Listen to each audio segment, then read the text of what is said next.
ஆண்டுகளான நட்பு, 50 ஆண்டுகால நட்பு, ஒரு நாள் இல்ல 2 நாள் இல்ல, 50 ஆண்டுகால நட்பு. ஒரு முறையும் கூட்டணி அமைப்போம் சொல்ல என்னமோ நடக்காமையே போயிடுச்சு.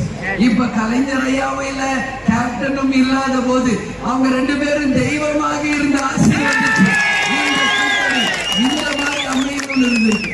அண்ணன் ஸ்டாலின் சிஎம் ஆகும், நான் பொதுச் செயலாளராக இருக்கும்போது தான் இந்த கூட்டணி அமையணும் எழுதியிருக்கோ என்னவோ எனக்கும் தெரியல.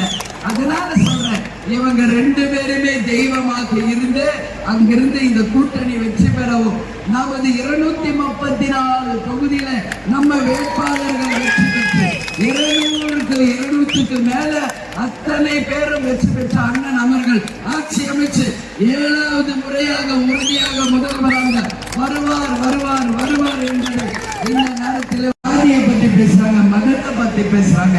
உங்கள் சார்பாக அவர்கள் யாராக இருந்தாலும் கண்டனங்களை நான் கடுமையாக அவர்களுக்கு தெரிவித்துக் கொள்கிறேன்.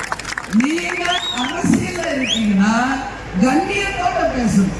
வந்தா இந்த தொகுதி மக்களுக்கு என்ன செய்வீங்கன்னு சொல்லி அதை விட்டுட்டு இன்னைக்கு தெய்வமாக இருப்பவர்களை பற்றி பேச யாருக்குமே இங்க அருகதையே கிடையாது. ஏன்னா அவங்க வாழ்ந்து சரித்திரத்தை படிச்சுட்டு போயிருக்காங்க. இவங்க 2 பேரும் வாழும் சரித்திரமாக நம்ம நாட்டுக்காக உழைச்சிட்டு போயிருக்காங்க. அதனால அவங்கள பத்தி பேசுற தகுதியோ தார்மீக உரிமையோ யாருக்குமே இங்கு இல்லை என்பதை நம்ம செஞ்சி தொகுதி மக்கள் மூலமாக கலைஞர் ஐயாவையும் மதத்தையும் ஜாதியையும் பேசுற யாராக இருந்தாலும் எங்கள் கடுமையான கண்டனங்களை தெரிவிச்சுக்கிறோம். கண்ணியத்தோடு பேசுங்க, குடும்பத்தை பத்தி யாரும் பேசாதீங்க. அப்படி மீண்டும் நீங்க பேசினா கடுமையான விளைவுகளை சந்திக்க சொல்லுங்க. அண்ணா என்ன சொல்லிட்டு போயிருக்காரு? கடமை, கண்ணியம், கட்டுப்பாடு.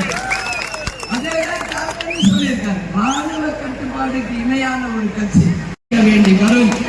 மாணவர்கள் எங்க தொண்டர்களும் கூட்டணி அவங்களே பதிலடி கொடுப்பாங்க அப்படிங்கறத இந்த நேரத்தில் சொல்றேன். கரெக்டா இல்லையா? இவ்வளவு தானே கேட்கிறோம். அவங்க இஷ்டத்துக்கும் பேசலாமா? பேசக்கூடாது. நம்ம யார் பத்தியா தப்பா பேசுறோம், நமக்கு தேவையுமே இல்லை. இப்ப நான்